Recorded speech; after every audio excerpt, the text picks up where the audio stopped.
Christine, welcome to the Mindset Advantage podcast. It's a pleasure to have you on the show today. Thank you so much for having me on the show. Absolutely. I recently read your book, comes out very soon, called Up to Speed: The Groundbreaking Science of Women Athletics. This is a book full of knowledge. It's thick. There's science, there's stories, there's theory. You just did such a phenomenal job with the book, and I'm sure you're very excited for it to be released here shortly. Why this book and why right now? Yeah, so this has been a subject that I'm a journalist, so I cover sports and science and health. And I've been particularly interested in this intersection between women athletes and sports science. Largely, to be honest, from my own experience, I tend to be pretty injury prone. So I've been drawn to sports science, right, to try to understand like why is it that, injuries happen? What can we do to prevent that? And it kind of led me down this rabbit hole. But as I was talking to more athletes and talking to experts in the field, I really started to realize that we actually don't know that much about female physiology, especially when it comes to exercise science and sports performance, largely because we haven't really studied women, right? A lot of the studies that we come across are conducted with male participants, and very few are conducted with women. Very few are focused specifically on women, and it made me wonder, right? Like, why don't we know this information? What is keeping us from studying this? And then what are the implications, right? Because again, to be honest, as a journalist, I came across these studies. I would like read them, look at the abstracts and whatever, and I would take that information and use it in my articles, but I never really thought about the implications of who that study population was. And so a part of it was like on me, right, to try to understand, am I doing a disservice to the people who are reading the stories that I'm writing, and am I not giving them the right information or the best information possible? Yeah, and so it I felt like if this was something that I didn't know or really realize, and I'm someone who's seeped in this so much, then probably a lot of people don't realize, right, this oversight.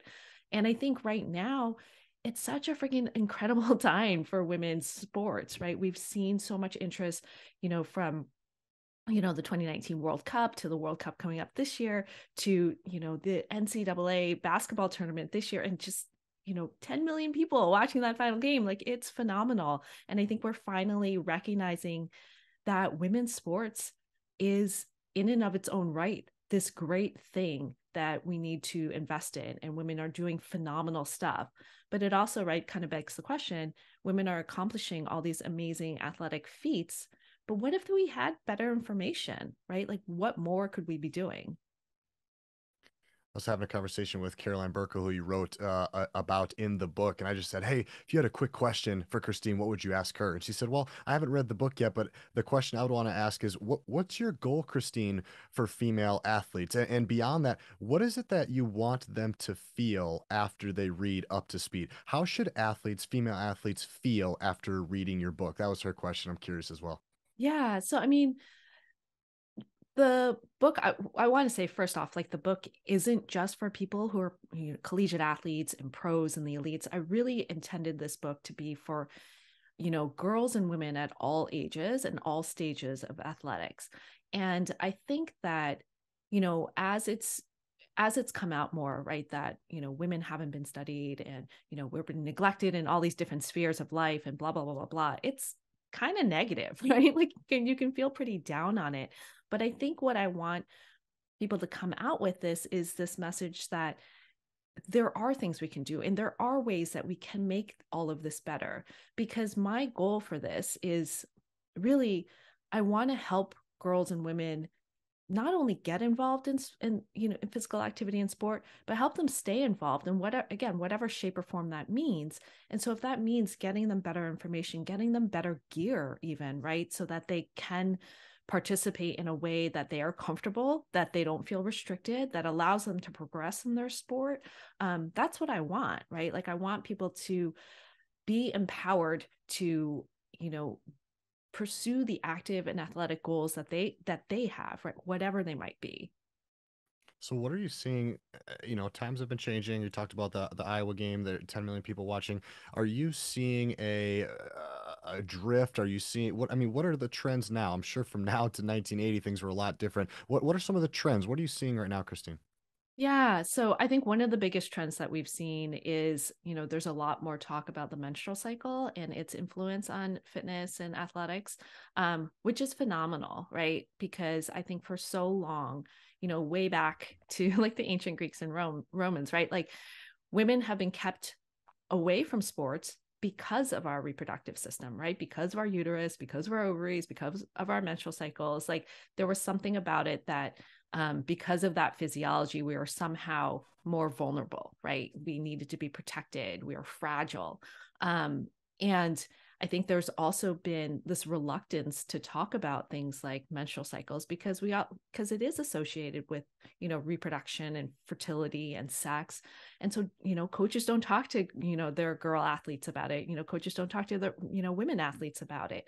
So seeing more, especially, pro athletes and Olympians come out and say, it's like, yeah, I've been dealing with, period pain. Michaela Schifrin, right? Earlier this year, talking about, she broke freaking records. And she's like, yeah, it was a bad part of my cycle. But just being upfront about it, that this is a reality that girls and women face and deal with day in and day out, and treating it as just another part of our physiology that we have to take into account, right? Like, because it affects so much of our bodies. So that's a big one that I see that's really exciting, and hopefully starts to, normalize these conversations and destigmatize, periods, that periods are bad, and, that all of this is bad for you. But, part and parcel with that too is that I think that among women, there's so much hunger for this information that there are a lot of companies out there, right, that are also trying to capitalize on this too. So it's kind of threading that line between, yes, we need more information. We need to be talking about this. We need to be paying attention to this. But, also, I think having a critical consumer's eye to some of the products and programs that, people are trying to sell you around this as well. I'd like to take it one step further. We have a lot of coaches that are listening, and Yeah. some of this stuff, Christine, I'm a guy. I'm sitting here. I'm just trying to understand, and I think some of the guy coaches out there are probably trying to understand as well. Can we hear some action items as a coach? Maybe it's a coach of a high school softball team, and we understand the importance of the menstrual cycle and how it plays a role in athletic performance. What should coaches do to help use it as a strength, not a weakness, create more normalcy around it? What advice would you have for coaches out there, male coaches involved with female teams?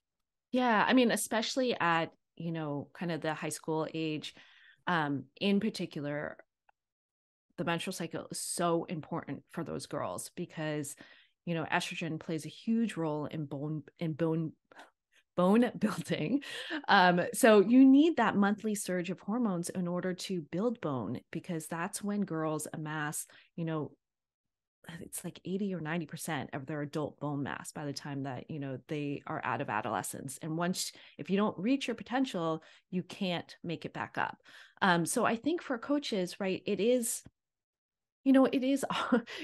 I think for one, it's on them, right, to try to understand, and educate themselves around, what the menstrual cycle is, what it does, what its potential impacts are. And I think it is a tricky thing, especially when you are a male coach, and you're talking to these young girls, and it can be uncomfortable. So, like I said, I think educating is one of them. I think, even just encouraging the girls to track their cycle, um, and just paying attention to, you know, not only when they start, when they might be starting to bleed or whatever, but what the symptoms are that they're having throughout their cycle. Because just by doing that, and you're not necessarily like going over their tracking with them, but even just by, encouraging to do that, you're starting to normalize the idea that menstrual cycles are an important part of this. Because for so much, still there's a lot of this myth around, you lose your menstrual cycle, that means that you're training really hard, that means you're really fit. well, you lose your menstrual cycle because your body doesn't have enough energy to keep up with what it's doing, and it's detrimental, right? There are potential long-term impacts. So by talking about the importance of tracking, you're conveying that message that you do need a cycle, right? And not, shaming girls, right? Like 80-90% of people who menstruate experience some sort of symptoms with their cycle. And that can be any time of the month. So anything from like cramps to fatigue to, appetite changes to mood changes. Not calling people out, but just, recognizing again that that's part and parcel of the experience of being a girl, being a woman who is playing sports. Um, yeah, it's hard. Like it's really tricky. And, there are other things that I know other like schools in the UK have done, even just as simple as making sure that there are, you know, period products in the bathroom or in the locker room so that girls don't have to scramble or like, say, hey coach, I can't work out today and then be embarrassed about it. But again, just making these products available, making this conversation part of, what you talk about, just starts to normalize it and girls don't have to feel badly. Great advice. We talked about lack of data in the beginning, and in your book, you talked about that and how it is getting better. And then we also talked about the menstruation cycle, putting those two together. I had Dr. Stacy Sims on the show a couple times, and one of the things she talked about was the reason that there's a lack of studies is because researchers want to blame the menstrual cycle and Mhm. how it's not an accurate test because the different parts of the month. What are your thoughts on that? Do you see that changing? And would you like to comment on that? Yeah, no, Stacy is a phenomenal, right, woman person in this field who's done so much. And it's true, like so many of the researchers that I've spoke to, whenever I ask them, why don't we include women in studies? That was 100% the answer that they gave me. It's because of the menstrual cycle, because, the fluctuating hormones throws noise into the data. And so it's hard, scientists want clean data, right? They want the least number of variables out there. So on the surface, it kind of makes sense. But then when you look at it too, I feel like a lot of times that excuse can be used almost as a blanket excuse, right, for not including women, because there are studies that are done that don't, like, the menstrual cycle and those hormones wouldn't even affect, right? Like it wouldn't even be an issue. And yet that's still used as an excuse.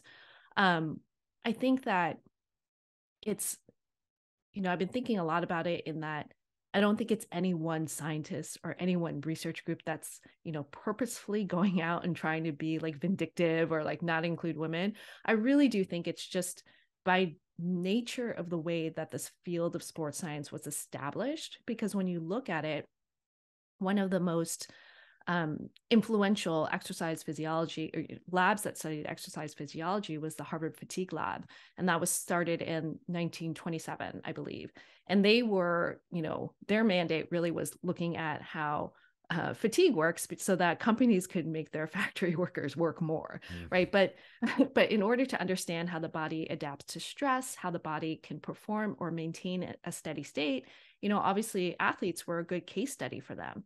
And so when they started, these were, again, mostly men, working in the lab. They were looking at athletes who were mostly men. They were on college campuses where the collegiate athletes were mostly men. And so that just became the standard methodology. And when this lab closed, the former staff and students, then dispersed throughout the United States, and they all set up their own labs, right? Which then became like, the hubs for sports science research. But they're bringing along those same methodologies with them, right? There's no questioning of it. And so when women aren't included from the beginning, it's then hard, right, to kind of work them into the narrative. You don't even notice or really realize that they're not, that you're excluding them, right? Um, and then to your question of whether or not this is changing, I do think it's changing, right? So there is more recognition that we need to do a better job, including a diverse population of participants. There are a lot of scientists out there right now who are trying to make it easier for, researchers to include women and to take count of the menstrual cycle. Because again, another criticism is that the quality of the current data is, pretty variable, and in large part is because there's no standardization. in terms of how we determine menstrual cycle phases, what the phases, the definition of the phases are even mean, how are people testing it, blah blah blah, like between like self-report to some people are actually doing blood tests. So it's all over the place. So there's a concerted effort right now by some of the researchers to standardize that, and then to make those, come up with concrete definitions, come up with concrete procedures, so that people who are interested in doing this now have a place to go where they're like, okay, so if I am interested in studying women, this is what I can do. So I know that, this is this would be a quality study that I'm doing, right? And then it makes it easier to compare across studies if you have similar methodologies, right? So I think that's what we need, right? We need to be able to provide not the scientists with the resources to be able to do this work, along with, right, educating folks that this is an issue we need to pay attention to. I've been doing this podcast for almost 5 years, Christine, and about 250 episodes. And some of my most popular episodes are with people like Dr. Stacy Sims, Molly Galbraith, people that are trying to normalize some of the stuff and bring education and clarity to it. And the comments that I get from my female listeners specifically is, "Thank you. This is finally not just on my show, but it's finally becoming more normalized, and I finally can have a trusted source like Dr. Stacy or Molly or you that I can look at and get educated from." It just seems like they're yearning for more of this now more than ever. Absolutely. I mean, and honestly, that was a reason too that encouraged me to write the book, because I've written a number of articles looking at, red S, like relative energy deficiency in sport and female athlete triad, or looking at, ACL tears and, all of these things. And every time after one of those articles goes up, I get emails from people being, same thing, like, thank you for talking about this. Thank you for bringing attention, because, we, it's crazy, right? That we still don't know how to address a lot of these issues, or these issues still keep popping up over and over. And I felt like there wasn't one resource. Stacy's book is phenomenal, right? But it felt like that was the only one, Mhm. right, in terms of anything out there. But there, I wanted to be able to provide, some additional context around some of the work that Stacy's doing and others are doing that really draws the thread through. Like I said, like, why is this happening? What does it mean? How does it play out in these different areas between menstrual cycle research and, injury research and endurance and gear design and all of that, to be able to provide like a little bit of a more comprehensive picture, I hope. Absolutely. I love the next chapter was fast fuel. And I love the fact that you use the word fuel. And before this, you said the word energy. I like that better than nutrition or food. I like thinking about food as fuel, especially for athletes. That just really resonates with them. Talk to me about fast fuel, chapter 4.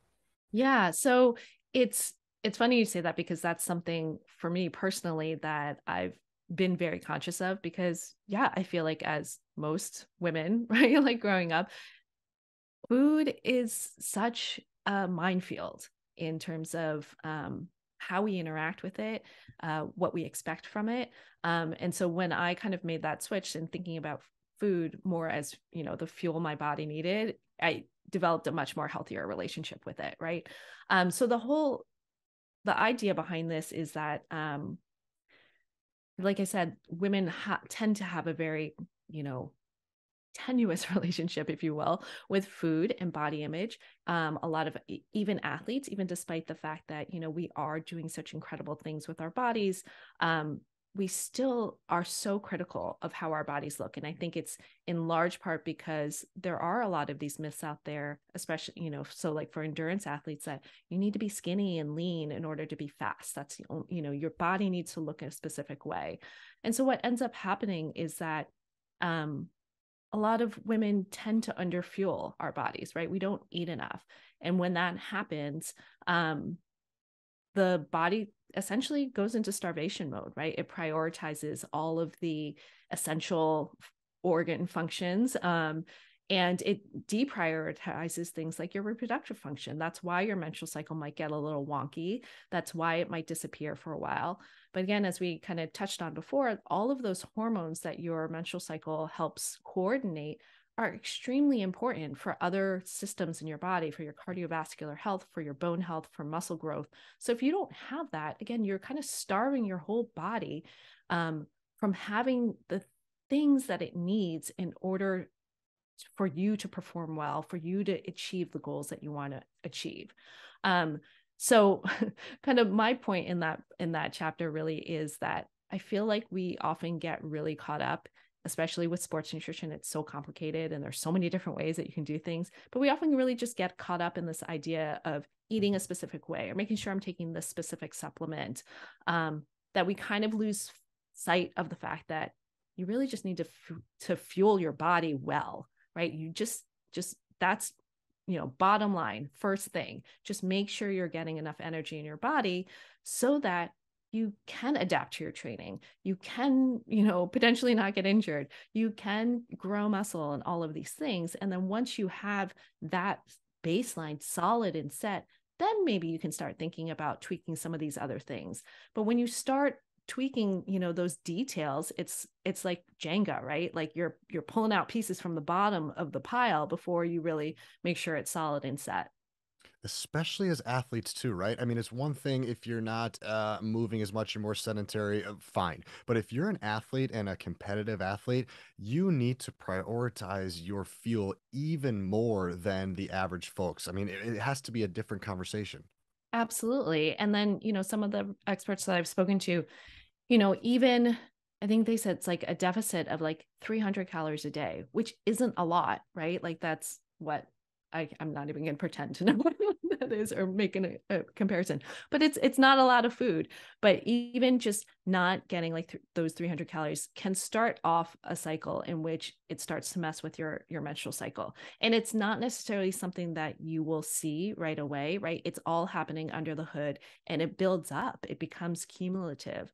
And in a similar way, it's not just making sure that you meet your calorie needs in a single 24-hour period, but it's making sure that throughout the day too, you don't have these huge periods of time in which you're not eating, in which you are in this energy deficit, because again, that can affect your metabolism, that can affect your menstrual cycle and all of these other lots of other things on, in your body.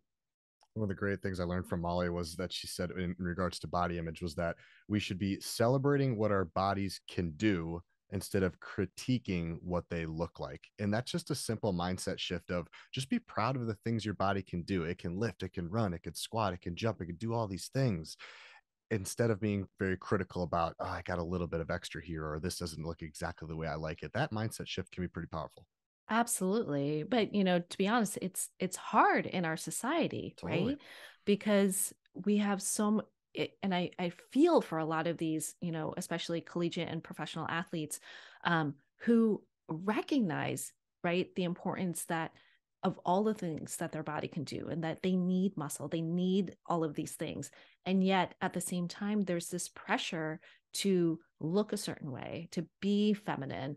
Like a couple of weeks ago, Anna Hall, who is a heptathlete, like track and field athlete, posted something on TikTok in which like she was literally in tears, right? She had posted an earlier video in which she's high jumping and she looks so freaking powerful and phenomenal. But the comments that she got were just horrendous, right? People criticizing how she looked, too muscular, too this, too that.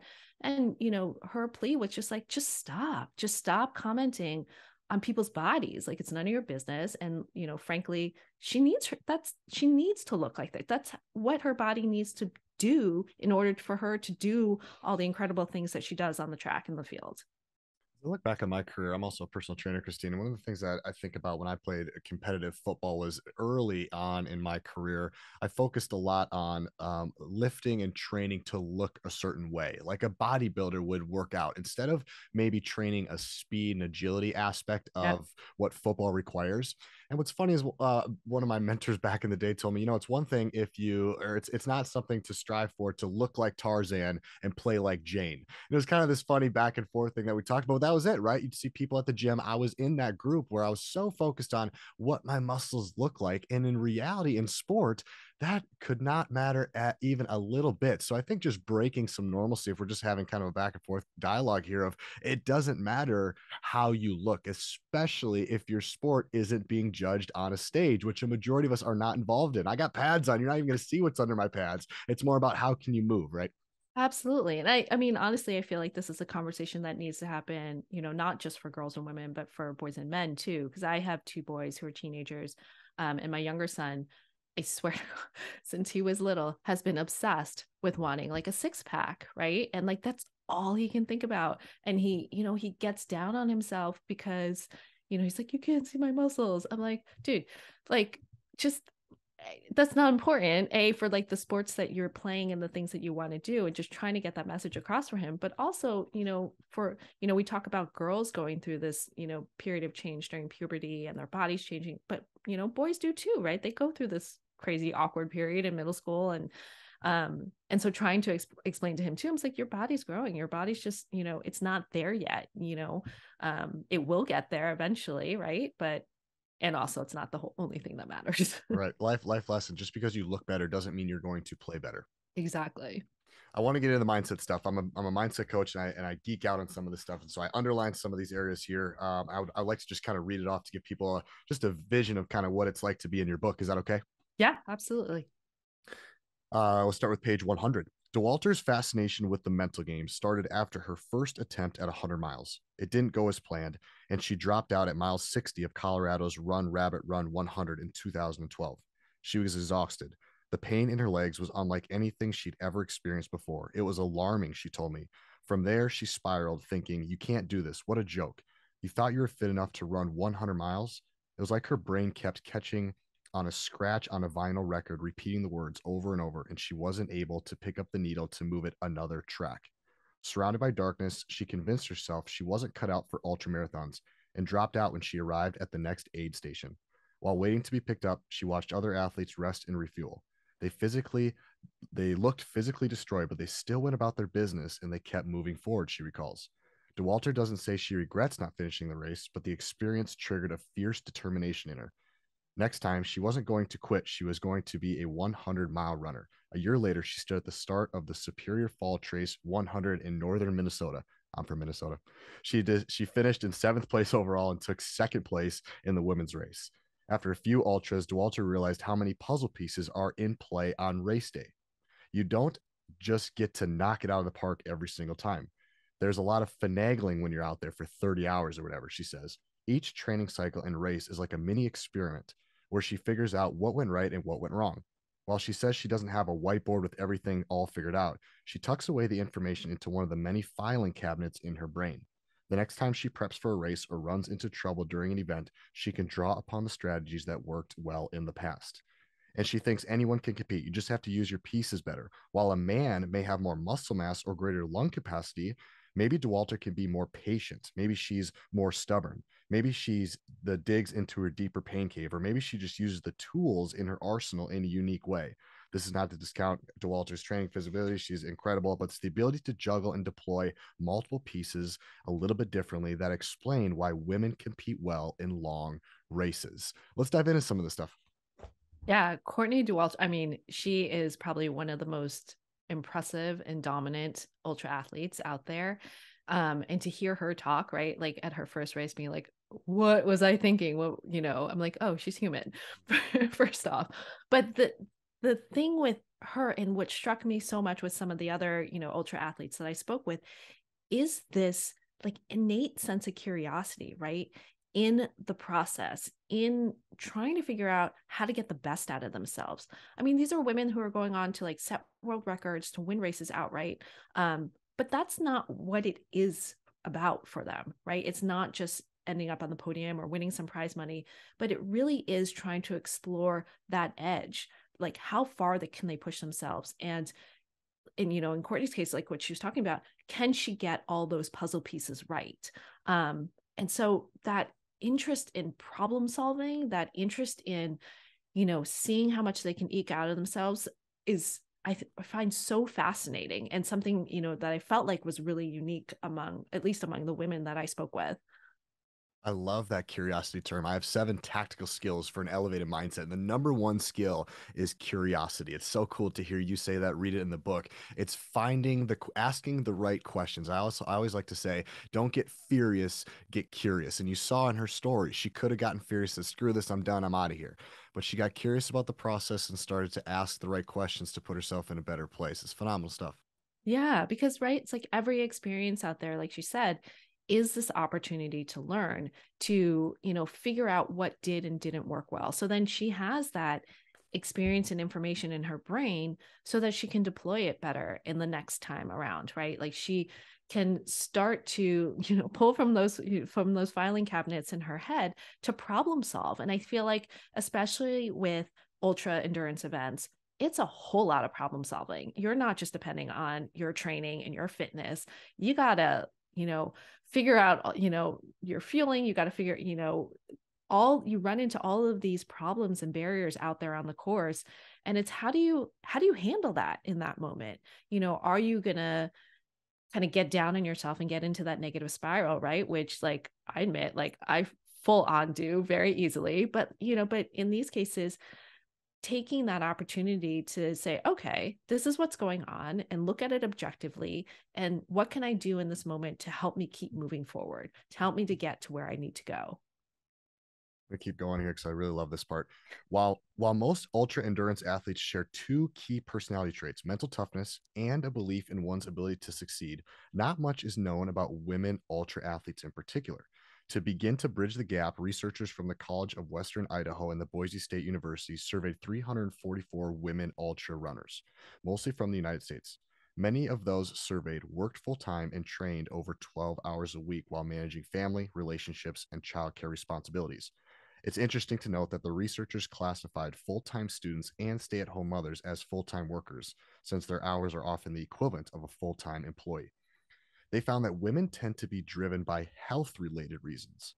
Unlike men, they are less focused on the competitive aspect of the sport, spurred on by personal growth rather than recognition. These findings mirror other research conducted with women mountain bikers who similarly valued the personal challenge and feeling of self esteem that go along with sports. Talk to me about that intrinsic motivation. Women are, if I'm hearing you correctly, motivated a little bit differently than men are. Can you open that up? Yeah. So, this it's a broad generalization, right? Like Sure. based on some of this, but the idea is that based on these studies and based on some of the experiences out there, that men seem to be more motivated, right, by the outcome, by a specific time goal, by wanting to finish a specific place or whatever it is. And what we know is that when we get so fixated on that specific outcome, when things start, going off the rails and all the wheels start falling off, it's really easy to get down on yourself, right? And really easy to step off that course, to quit, to give up, to, choose not to continue pushing yourself. But the difference, right, is if you are intrinsically motivated and if it's something aside from just this external prize, if you will, and again, it's this curiosity about what your body can do, then it's not so much about when things go off the rail, then you're down and out and like it's all over. Because when things go off the rail, then it's again, that's another opportunity for you to explore. All right, what can I do in this moment? What can I do to pick myself up?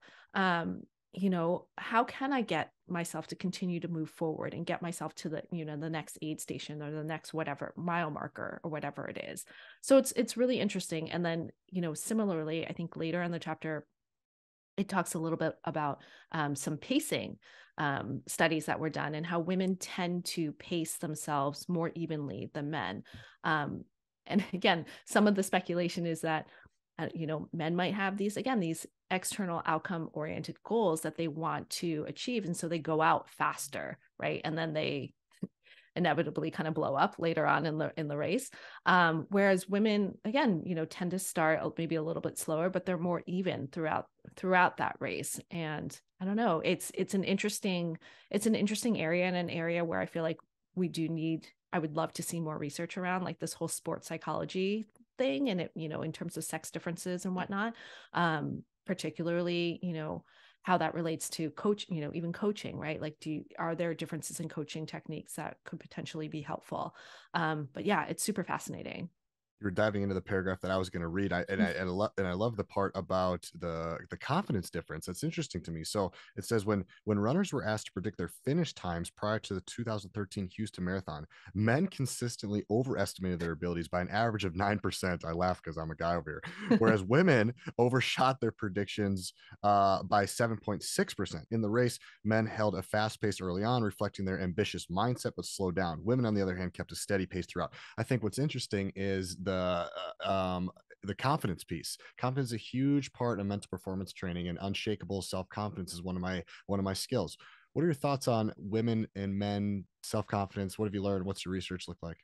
Yeah. I there isn't a ton of, or at least I haven't come across like a ton of solid research. So a lot of this again is a little bit of conjecture, but I feel like at least I know I've experienced and my friends have experienced as well.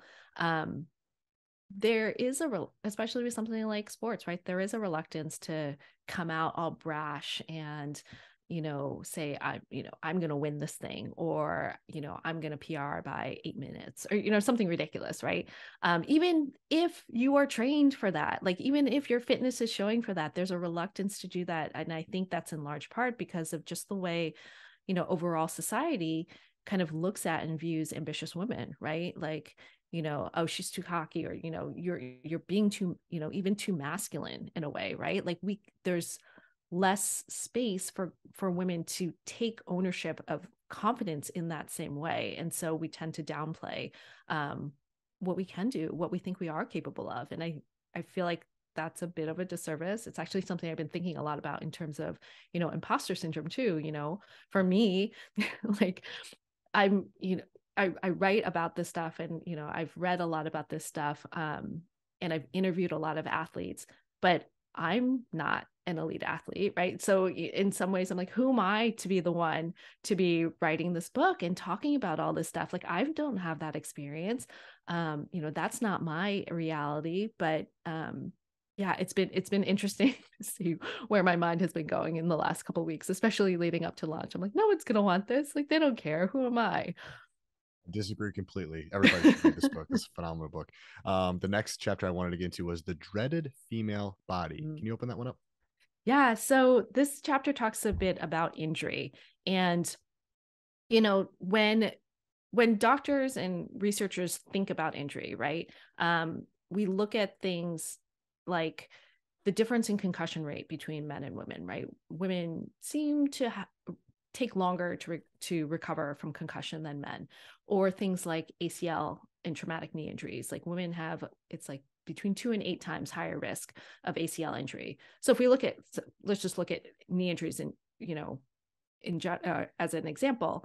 So when you think about that, it's like, okay, women have a higher risk. Why is that? So then you start to dive down into, okay, women have a higher risk, men have a lower risk, so men must be more durable in some way. So what's the difference between men and women? So in even just that framing, it kind of puts women's bodies as, there's something wrong with our bodies. There's something deficient about our bodies that makes us more injury prone, right? And so we talk about things like, oh, it's the Q angle, it's the wider hips and pelvis that creates all this stress, and makes it more likely that we're going to rupture our ACL.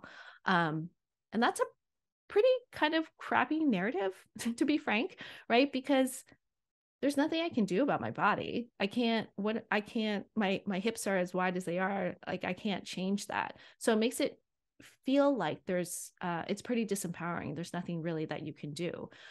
So this chapter is really kind of trying to take a broader look at, what are some of the other factors that might be influencing injury, and how can we reframe that narrative in a way so that we're not putting all the blame on women for something they can't even control, right? Like, so when we look at some of the research around ACL tears, sure, it looks like ligaments are more lax at certain points of the menstrual cycle.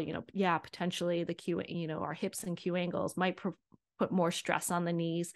But when you look at it, even things like strength training, right, is assumed to be a sex-based difference because men have more muscle mass, but women and girls aren't also encouraged to strength train, right? Like for so long, the gym has been, and especially weight rooms have been a masculine domain, right?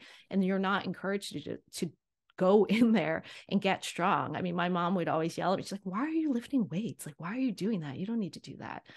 So we think about stuff like that. We think about whether or not girls when they're young are jumping off things and playing and like encouraged to roughhouse, if you will, right, and are developing those movement patterns so that they know how to land safely.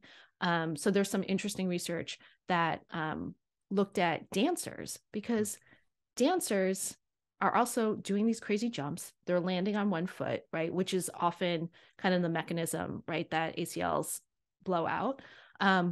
But you don't see the same type of disparities in ACL injuries in dancers as you do in other sports. So when they looked at, I think it was male and female dancers and then male and female athletes who played team sports, the dancers, both groups, and the male team sports athletes, they had them like stand on a platform and then like drop down on a single leg, and then they watched like how much force went through and kind of how they accommodated the landing. So the male and female dancers and the male sports athletes, they all use kind of similar landing strategies, right? They recruited like their hips and kind of the posterior chain, and there wasn't that wobble inward of the knee, right? They landed solidly. But when you looked at the female team athletes, it was completely different, right? There was less hip control, there was more wobble, the knees fell in. And so it kind of begs the question too, those dancers, they're learning how to use and jump and land from an early age. So is it early exposure? Is it teaching people how to move their bodies, right? Because we don't necessarily do that with, the girl team athletes. Fascinating. Very fascinating. Okay, keep going. I think you had more there. What else do we need? What else do we need to know about the female, Yeah. competitive So female body? so then and then you think about things like access to resources, Hmm. right? So there were studies done on concussion in the NCAA. Again, looking at men and women. If you looked at the NCAA overall, there wasn't really a difference between concussion rates and recovery between men and women. When you broke it down by contact sports, then you started to see differences. So in full contact sports, the women athletes had higher rates, had recovered slower compared to the men, and that could potentially be a factor of where athletic departments choose to invest their resources, right? Because if you think about football, right, we all know college football is a pretty big moneymaker and a priority in a lot of colleges. So they're more likely, again, like this is what the researchers believe, that they're more likely then to have like the trainers on the sideline, the people who are going to evaluate potential concussions or to recognize those symptoms. Whereas maybe on the women's soccer games, they might not have those same resources, or even the fact that women might display concussion symptoms differently than men, might not be recognized. Interestingly, when they looked at limited contact sports, so like something like men's gymnastics, the men's recovery was slower. Again, it could be a factor of resource allocation. Mm. And then when they looked at it, the data, by division level, so when you looked at D1 schools, there wasn't really much of a disparity. When you looked at Division 2 and 3 schools, then that disparity again increased between men and women, because right, like it could potentially be a resource allocation issue. So one of the researchers said to me, she's like, if we provided the education, if we provided the resources, if we looked at the greater environment in which these sports are happening too, there is those physiological, quote unquote, physiological differences in, or those sex-based differences in injury risk might actually disappear. Fascinating. Tell me about the phenom years. So yeah, so this is talking about adolescence, right? So before puberty, boys and girls, their athletic trajectory and performance tends to be pretty on par, right? And then once we get to puberty and hormones are flowing on both sides. The boys tend to get bigger, they tend to get faster and stronger and more powerful, while the girls, look like their athletic progression stalls. Their trajectory isn't straight up. It might like dip and curve and whatnot. So the idea is that, for example, we see this a lot in, cross country and track in particular. You see these young girls who are performing phenomenally, right? They're super fast. They are just running, out of their minds and, seem like they're going to be the next big thing, right? They're going to for sure go on to college, be a pro runner in the future. But then what happens is that, they're what we've seen in the past is like these girls perform, and then all of a sudden disappear, right? Like we don't, they don't either, they go on to college, but they get injured. They're just injured throughout college, and they end up dropping out. They definitely don't go on to a pro career. And so this idea is that, again, that girls are kind of, it's believed that there's something wrong with the maturing girl's body that happens during puberty that slows them down. So we don't want to slow that down, right? Like we want to keep improving, we want to keep achieving.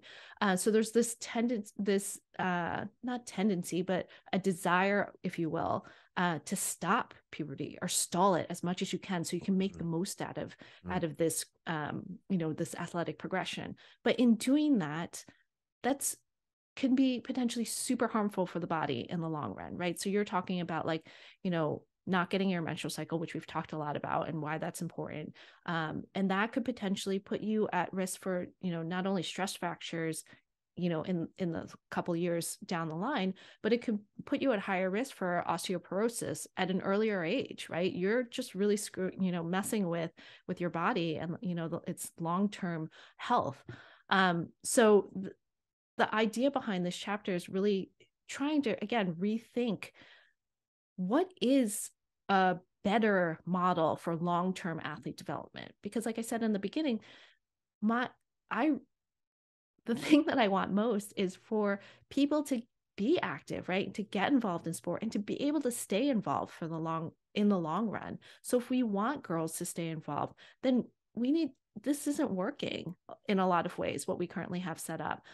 So is there a different way that we can think about and accommodate for these changes that are happening as a natural cause of developing, right? Like this is all normal. Is there a way that we can change the way that we think about it and help support girls through this transition, right?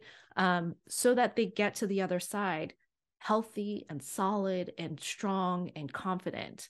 And then, right, they can take off from there, because our prime athletic years aren't our teen years. I really hope not, right? Like our prime years are later on when we're a full-on adult. I'm very curious to know what do you think that would look like? So there are things like, you could monitor load, right? So especially as girls are growing the fastest. So it's like when they're having their growth spurt, during that period of time, muscle growth and bone growth don't keep up with, or muscle growth doesn't keep up with bone growth, right? So I like to describe it almost as you're blowing glass, right? So it's this malleable, pliable form that hasn't quite solidified yet.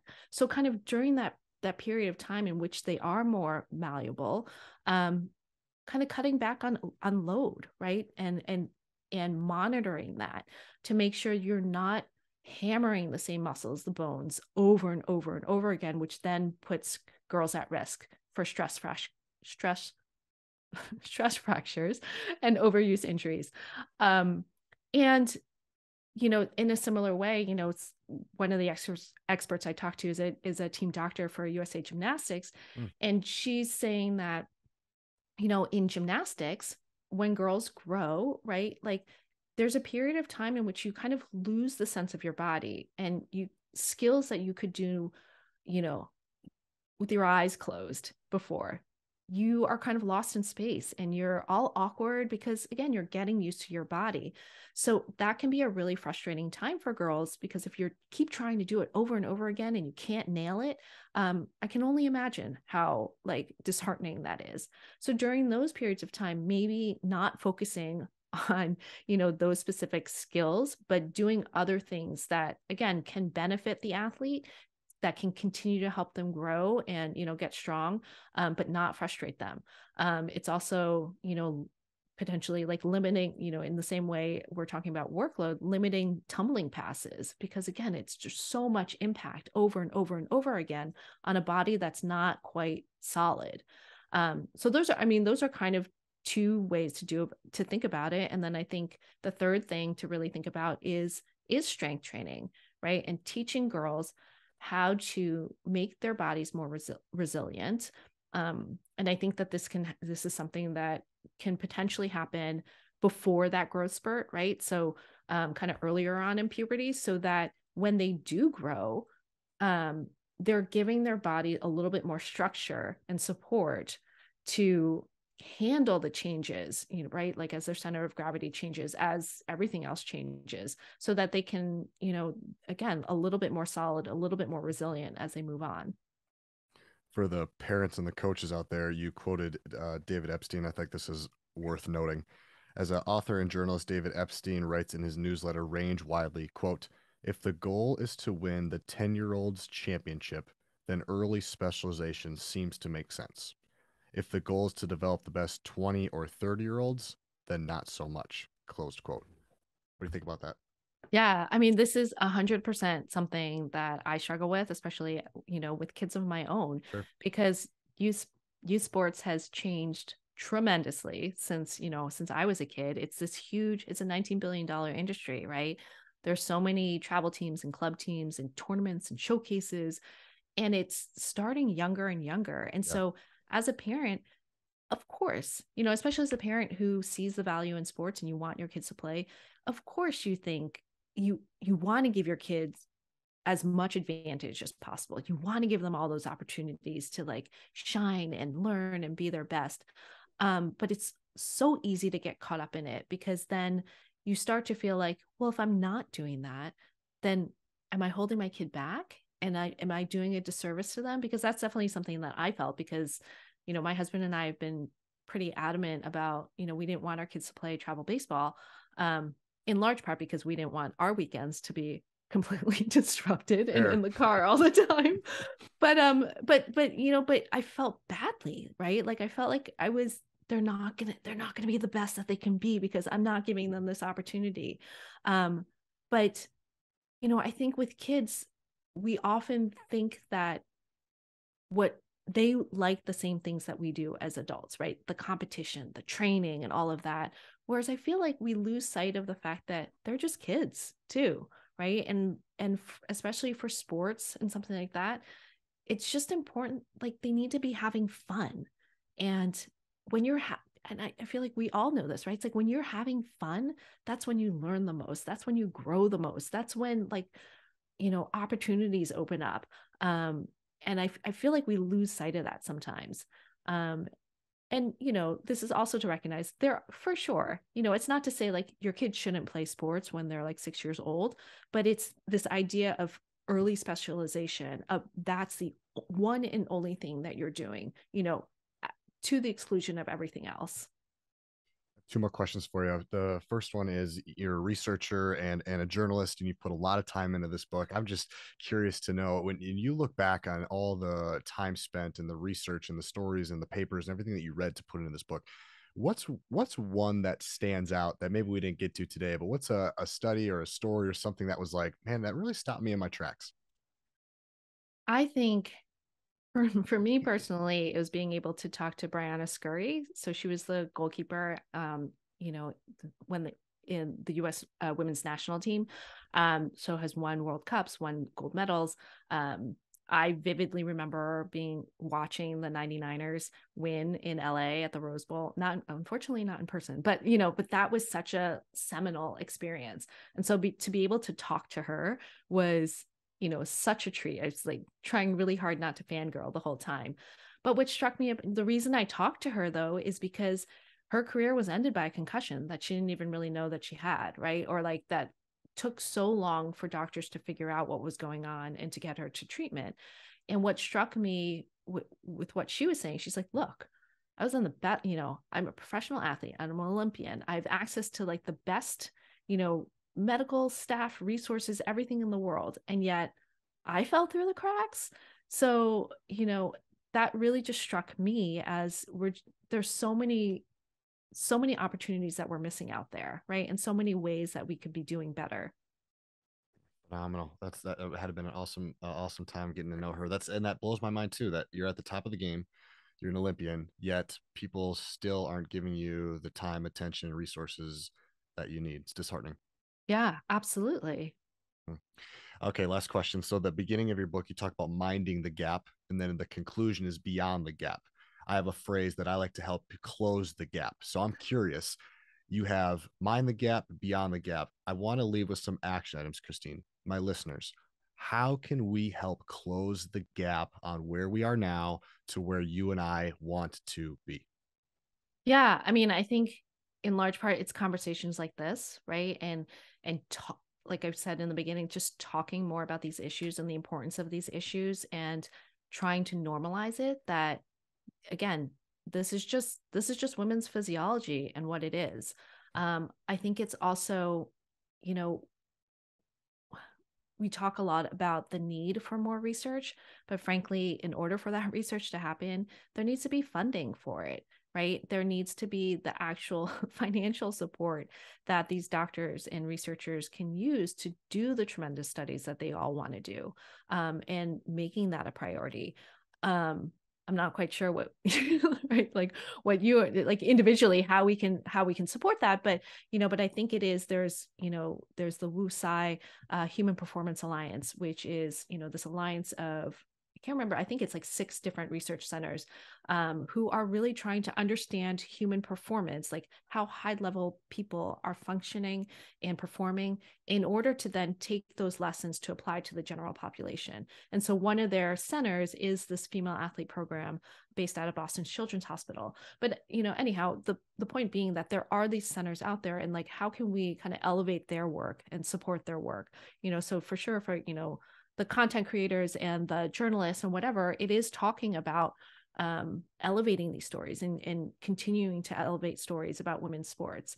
And then frankly, yeah, it's investing in women's sports. It's watching women's sports. It's reading media about women's sports, because it's still something like only 5% of media coverage is focused on, women's game, on the women's game, which is, I think, kind of crazy, even in 2023, right?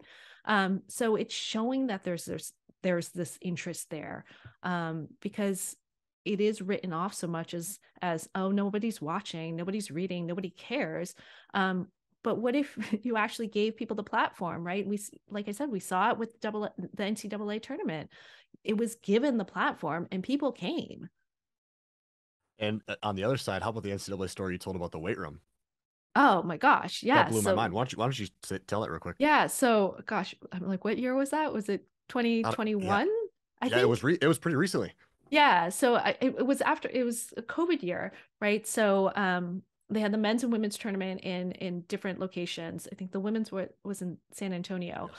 Um, and it was just bananas, the disparity in treatment between the men's and the women's side. And it really came to light when one of the players, shot like a cheeky video about how the women, their weight room was essentially like, a hand, it was like I can't remember, it was like 5 or 6 like handheld dumbbells, a bunch of yoga mats.